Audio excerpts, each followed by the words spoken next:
Time's sake.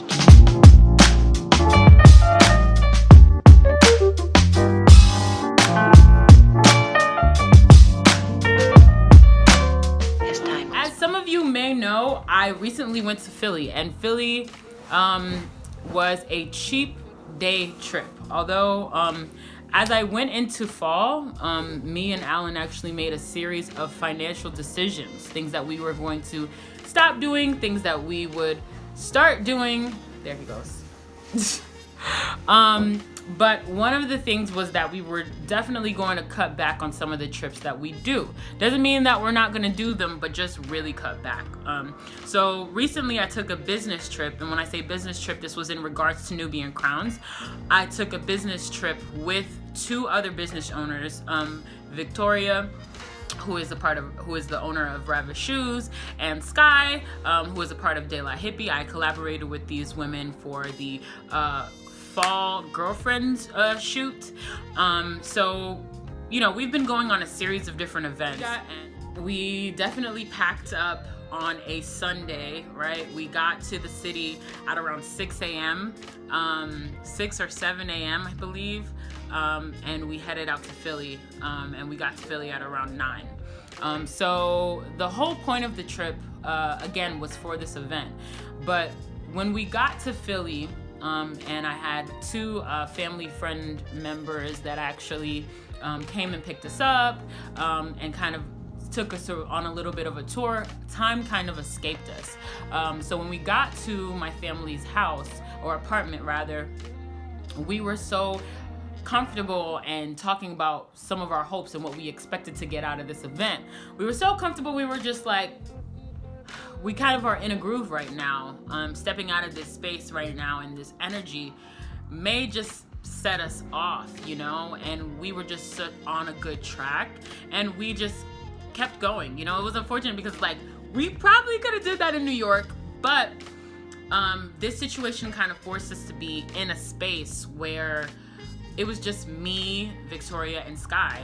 Both of my family friends actually had stepped out for an engagement that they had, and they allowed us to just sit in their home and just utilize all of the resources just to be able to properly get what we need. And that entire experience was something that I don't know if we could have gotten the same experience in New York.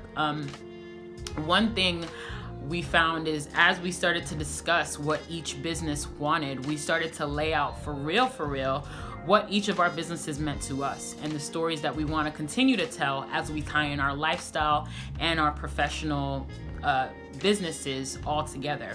You know, and since we've been working together so closely with the fall shoot, and me and Sky especially with the summer shoot that we did, it really gave us an opportunity to kind of sit back and really speak on each of the businesses and provide a lot of feedback. So we just vibed out, we played music, and we connected, and we brainstormed, and we used one of their walls to just kind of lay out a roadmap of what some of our goals were, our themes and our mottos of our businesses.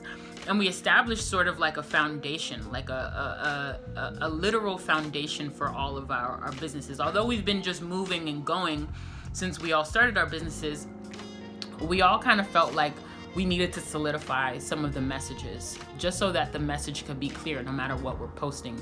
And it was very enlightening, I feel. The overall results, like for me especially, I realized you should never minimize the time. You know, you should never minimize the time that you need to take out and set aside for self-reflection, especially when it comes to your business. When you set aside time and a day, especially when you get to do it with other people who understand where you are mentally with your business, it really, really takes you to the next level. And I truly appreciated just being able to connect with them. And we finally came to an agreement that every 2 weeks we'll kind of have this kind of check-in. We check in with each other on a daily. We have a group chat where we just kind of check in and we talk about what we're doing, especially as it pertains to our businesses. But having sort of like a 2-week check-in so that we can really just kind of lay out boom, this is what we're doing. Boom, this is what we're going to shoot. And for all of us, we really, like I said, wanted to connect our lifestyle to our brand. So one of the things that, one of the topics was just kind of like, how can we just create content while we're together too? So we would sit down. We sat down for hours kind of going through everything, and time again escaped us. But then we stepped outside and we started shooting each other. We started shooting the moments and really just capturing like everything, you know, all the beauty of Philly and where we were. Like, it really was a moment, and we want to not limit ourselves to just New York, but try to go like on a global scale, you know, be able to do this in different parts of the United States and around the world. So I really look forward to seeing what more comes of that. But that was the Philly trip. We literally only spent $25 to go, you know, and then we spent money to buy food, and it really wasn't that much. And we literally just planned it like that. And that's sort of like those getaways that you just kind of need, reaching out to people that you know and making it work for you. I think it was really awesome that we kind of leaned on each other to make it all happen. So yeah. If you want to see more about our Philly trip, please make sure you subscribe and follow me on Instagram. It's ANNEKRAAZI, and also follow Nubian.Crowns, and make sure you shop at NubianCrowns.com for some of your fall looks. Be on the lookout for everything else we're doing this season. There's so much that's going on. Me, Sky, and Vicky are gonna be doing so many other projects, and you should definitely check them out. All right, make sure you subscribe to my channel. All right, peace.